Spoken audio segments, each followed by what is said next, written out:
Really? No way. No way.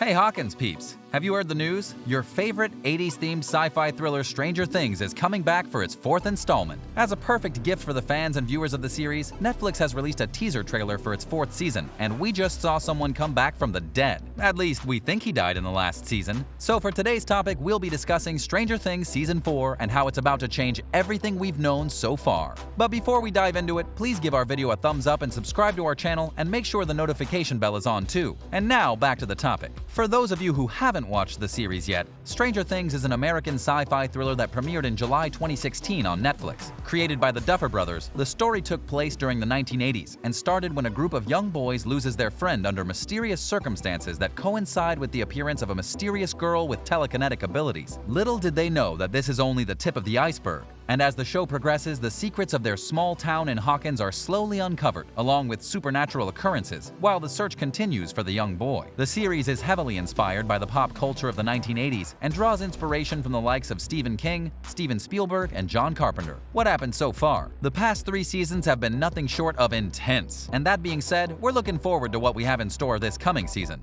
Warning, spoilers ahead. Back in Season 3's finale entitled The Battle of Starcourt, we saw how the Mind Flayer came in all its glory to collect Elle at the food court. Knowing that the Russian base is located underneath the mall, Joyce and Hopper proceeded to go down while they're being guided by Dustin and Erica via radio from atop Weathertop. Little did the kids know that the spider monster followed them into the mall, and they only found out moments before it crashed into the mall's roof. Billy also makes an appearance and stops those who intended to flee the scene, making all of our characters trapped inside along with the spider monster. Billy, under the influence of the spider monster, seizes Elle despite Max and Mike's efforts. The kids, along with Nancy, Steve, and Jonathan, throw fireworks at the monster to prevent it from attacking Elle. Elle, on the other hand, catches a glimpse of Billy's memories and reaches out to him to break free from the Mind Flayer's control. At the last minute, Billy regains himself and sacrifices his life to stop the Mind Flayer from killing Elle and the rest of the group. On Hopper and Joyce's end, they discover the gateway machine, but also run into trouble to close the gate. Hopper fights off Grigori to shut it down, with Hopper managing to throw Grigori into the machine, instantly killing him. But an electrical barrier now blocks his escape. In a silent and accepting nod to his demise, he signals for Joyce to turn the keys to activate the machine that shuts down the gateway. Our characters then regroup outside the mall, where Elle discovers the death of Hopper. They all try to move past the event, with Joyce and her sons packing up to leave Hawkins and taking Elle with them. This all sounded like an eventful and somber ending to the season, until the mid-credit scene where a short clip of a Russian soldier was seen feeding a Demogorgon. What's the plot of this upcoming season? With what happened during the finale, at least we can all confirm that Hopper is alive, although in a strange land. We can say that Season 4 will answer several questions raised in the previous season. There's also Elle's loss of powers, as seen in the finale, wherein she can no longer lift the teddy bear from across the room. From the looks of it, it looks like Hopper will be the focal point this season, and even the actor himself shared in an interview a briefing of what will happen to his character. I've known from the get-go. I've had those discussions with them, the Duffer Brothers, from the very first season. We were always interested in that idea of the Gandalf resurrection.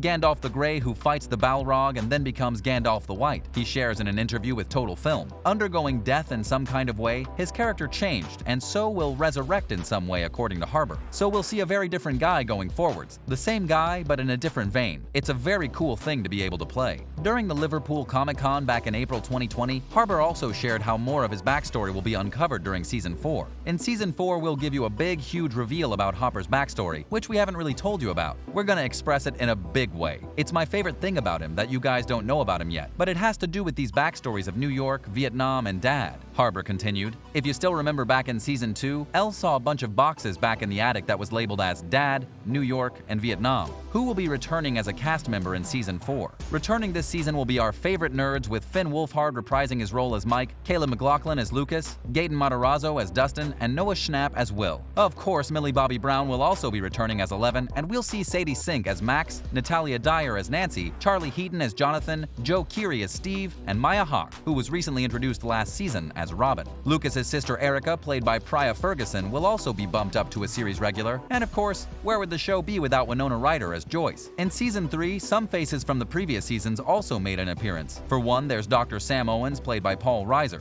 Dr. Owens stepped up and became the director of operations at Hawkins' lab after Dr. Martin Brenner was killed. But that raises the question, was Dr. Brenner really killed? In Season 1, we saw how Dr. Brenner was attacked by the Demogorgon, but it didn't show him being killed off. So who knows, maybe we'll see a glimpse of him this upcoming season. For those of you who forgot about him, Dr. Brenner was the one responsible for pushing Eleven to the limit, which eventually led to her opening the gate to the Upside Down. Are there any new faces in it as well? The Duffer Brothers also tapped in a few new talents this upcoming season, so we'll be sharing with you who the new faces will be this Season 4. They revealed in a report with TV Line the names of the actors they tapped in. Joel Stauffer will be included in the season's cast, but his role is still under wraps. Stauffer is known for being part of another series, Agents of S.H.I.E.L.D. Also joining the cast is Robert Englund as Victor Creel. Englund's character in the show is described as a disturbed and intimidating man who is imprisoned in a psychiatric hospital. By the way, for those of you who didn't know him, he played one of the most iconic horror characters back in the 80s as Freddy Krueger. And for all of you Game of Thrones fans, heads up, the Faceless Man, or Jaqen Hager, played by Tom Vlashisha, will be coming over to Stranger Things. He'll be portraying the role of Dmitri, a smart and charming Russian prison guard. Another one from another universe, this time from Teen Wolf's Beacon Hills, is Mason Dye, who will act as Jason Carver, a handsome, rich athlete dating the most popular girl in school. So you better watch out, Steve. Jamie Campbell Bower will also be participating this season as Peter Ballard. His character is described as a caring man who works as an orderly at a psychiatric hospital. And yes, he's the young Grindelwald in Harry Potter, and also in the Twilight Saga. Jonathan Byers will also be getting a new friend this season. His name's Argyle, played by Eduardo Franco. Argyle is a fun-loving stoner pizza delivery boy and Jonathan's new best friend. There's also new authority this season in the form of Lieutenant Colonel Sullivan, who's portrayed by Sherman Augustus. Sullivan's character is described as a no-nonsense man who believes he knows how to stop the evil in Hawkins. There's also Nikola Jericho, who will play an unpredictable Russian smuggler who loves bad jokes, cold hard cash, and crunchy-style peanut butter, named Yuri. And last but not least, the character of Eddie Munson, the head of the Hawkins High School official D&D club, the Hellfire Club, will be making a debut. Munson will be played by British actor Joseph Quinn. When will Season 4 air? Because of the global pandemic, a lot of things have been put on hold, with series returns still quite unknown despite being greenlit. However, David Harbour once shared in an Instagram Q&A back in March 2020 that the episodes were supposed to come out early next year, I think, although I don't have authority on this. Since the health crisis is a bit underway, there's no telling when it'll be released, but based on what he said, it definitely got pushed back. Even Natalia Dyer echoes this sentiment in an interview with The Independent back in October of the same year, saying it's going to be a while before we see anything new. Will this be the final season? Worry not. This will not be the series' last season. The show's creators, the Duffer Brothers, shared how they already have an idea of how it'll end. We like to look at each season as kind of its own complete story, Matt told Deadline. We do have a pretty large mythology, and season by season, we're turning the page and revealing a little bit more and more. So we do have a general sense of where we're going. We've known the ending of the show for quite a while now. And with that, we conclude today's topic of the things you need to know about Stranger Things Season 4. For more of this content, please don't forget to like our video and also subscribe to our channel with the notifications turned on so you'll always be updated. Thanks for watching, and we'll see you next time.